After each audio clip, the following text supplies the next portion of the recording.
Artis Nikita Mirzani secara terang-terangan menyebut bahwa suara Siti Badriah jelek.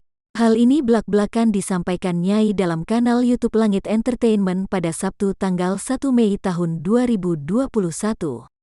Nikita tak takut pancing amarah penggemar Sibat. Awalnya, Jas Hayat ditanya oleh ibu tiga anak ini siapa penyanyi dengan suara terbaik. Penyanyi wanita yang menurut kamu suaranya paling bagus, ujar Nikita Mirzani.